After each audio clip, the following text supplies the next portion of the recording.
Բարև ձեզ սիրելի հայրենակիցներ, վստահ եմ, որ այսօր տեսել եք վարչապետ Նիկոլ Փաշինյանի հարցազրույցը Շանթ հեռուստաընկերության լրագրող Արամ Աբրահամյանի հետ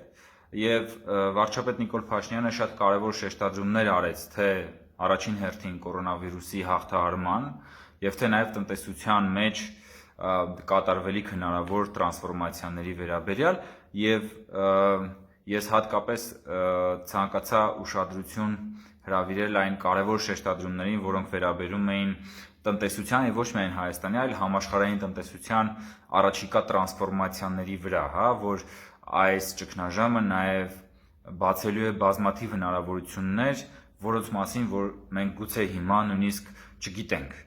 Եվ օրինակ նաեւ այն համեմատությունը, որ մի շարք երկրների ղեկավարներ նաեւ արդարացիորեն նշում են, որ սա ինչ որ իմաստով պատերազմ է անտեսանելի հակառակորդի հետ, բայց սա նաեւ հնարավորություն է։ Եվ առաջին հայացքից այս միտքը, որը հեղափոխական միտք է, որոշ մարդկանց համար գուցե կարող է այդքան էլ պրակտիկ չհնչի, եւ մարդիկ կարող են իրենց հարց տալ, ինչպես կարող ենք մենք ճգնաժամը վերածել հնարավորության։ Եվ ես ուզեցա պարզապես մի քանի օրինակով ցույց տալ համաշխարհային այն արդեն իսկ եղած պատմությունները, երբ որ ճգնաժամը կամ պատերազմը դարձել է տնտեսության կամ արտադրության մեջ ունեցել է հեղափոխական նշանակություն։ Եվ հատկապես օրինակները, որոնք որ պիտի բերեմ, վերաբերում են առաջին համաշխարհային պատերազմին եւ այդ պատերազմի արդյունքում ստեղծված այնպիսի արտադրանքների, որոնք որ այսօր մեր կյանքի անբաժան մասն են։ Առաջինը օրինակ այս թեյի, այսօրվա մեր համար շատ տարածված թեյի այս պարկերով թեյերն են։ Առաջին համաշխարհային պատերազմից առաջ ամերիկացի մի փոքրիկ բիզնեսմեն 1908 թվականից սկսած ով թեյի բիզնեսով էր զբաղվում, իր հաճախորդներից ոմանց թեյը ուղարկում էր փոքրիկ ուրեմն տուփերում, այսպիսի փոքրիկ պարկերում, սակայն դրանք առանձնապես տարածված չէին, բայց առաջին համաշխարհային պատերազմի ժամանակ գերմանական կազմակերպություններից մեկը վերցրեց այս գաղափարը եւ գերմանացի զինվորներին ռազմաճակատ ուղարկեց թեյ այսպիսի պարկերի մեջ, որոնք որ ավելի հեշտ էին գործածվում եւ դրանք ֆանտաստիկ մեծ տարածում գտան գերմանական բանակում, նույնիսկ կատակով դրանք զինվորները անվանում էին թեյի ռումբեր։ Հետագայում արդեն այս պարկերով թեյերը դարձան պատերազմից հետո արդեն քաղաքացիական նորմալ կյանքում դարձան շատ տարածված եւ դարձան բազմամիլիարդանոց բիզնեսներ, որոնք որ այսօր էլ կան եւ մենք շատ հաճախ մեր կյանքը առանց նաեւ նման թեյերի չենք պատկերացնում։ Հաջորդ շատ կարեւոր այսպես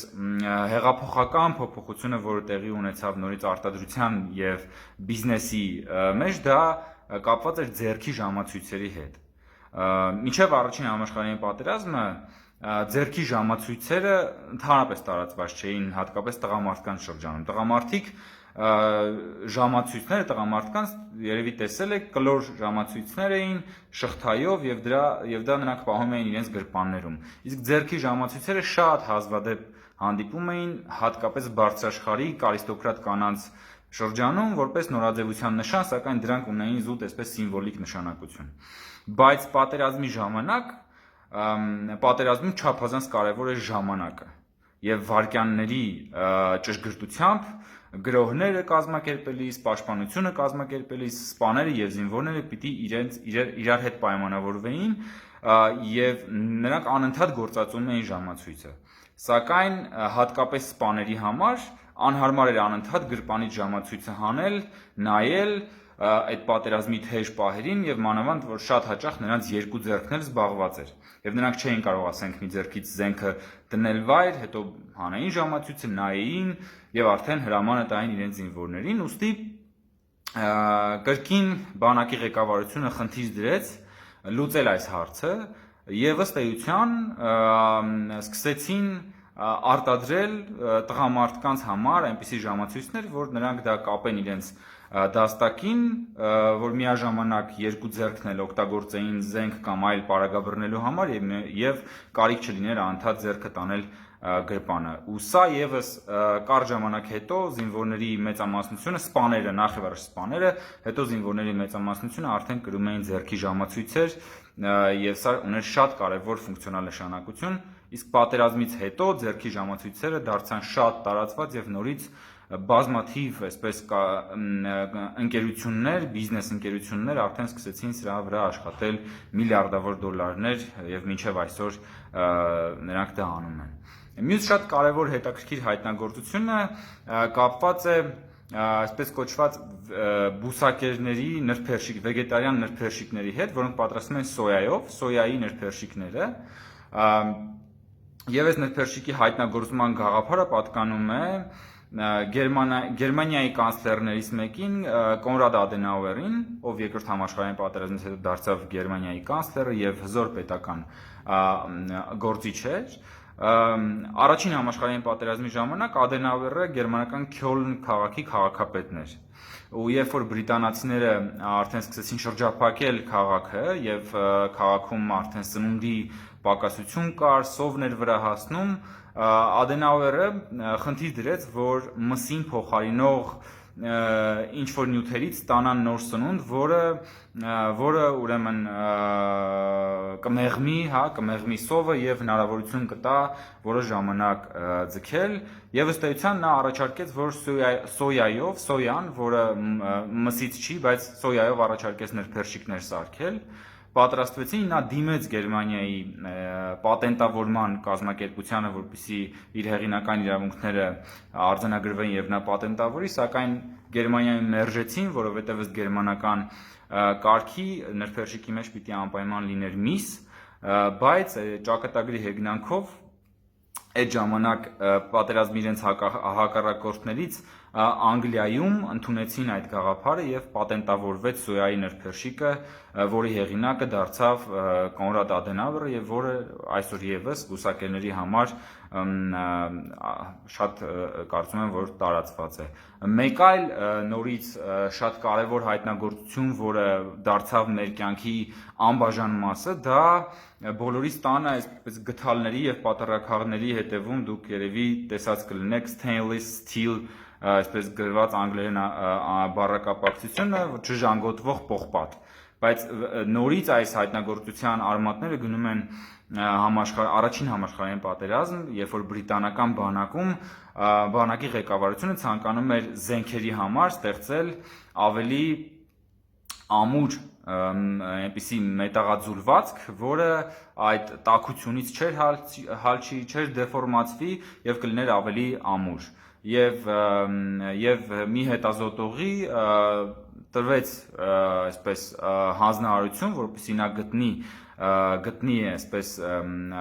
այդ նոր մետաղաձուլվածքը եւ իր այս փորձարկումների արդյունքում, երբ որ նա խառնեց քրոմը պողպատի հետ, արդյունքում ստացավ այսպիսի մի համաձուլվածք, որը հետագայում պարզեց, որ ընդհանրապես չի ժանգոտվում, որը բավական դիմացկուն է։ Համաշխարհային պատերազմի ժամանակ այն օգտագործվում էր ինքնաթիռների շարժիչներ պատրաստելու համար, իսկ հետագայում արդեն պատերազմից հետո այն դարձավ մարդկանց կյանքի ամենահիմնարար բաղադրիչներից մեկը, որը մենք այսօր առանց դրա չենք պատկերացնում եւ սա մեր կենցաղային կյանքի ամենակարևոր բաղկացուցիչներից է եւ նորից միլիարդավոր դոլարների բիզնես է իրենից ներկայացնում։ Այս օրինակները բազմաթիվ շատ են, կան էլի օրինակներ, որոնք կապված են եւ պատերազմների ժամանակ ստեղծված հայտնագործությունների հետ, որոնք արդեն մարդկանց հետագայում բարիք են ստեղծում եւ բարիք են պարգեւում, թե տարբեր ճգնաժամերի ժամանակ։ Ես ուղղակի ցանկացա մի քանի օրինակով ցույց տալ, որ նույնիսկ այնպիսի ճգնաժամը, ինչպիսին որ պատերազմն է, եւ նույնիսկ բոլոր ճգնաժամերը կարող են իսկապես դառնալ մարդկային հնարամտության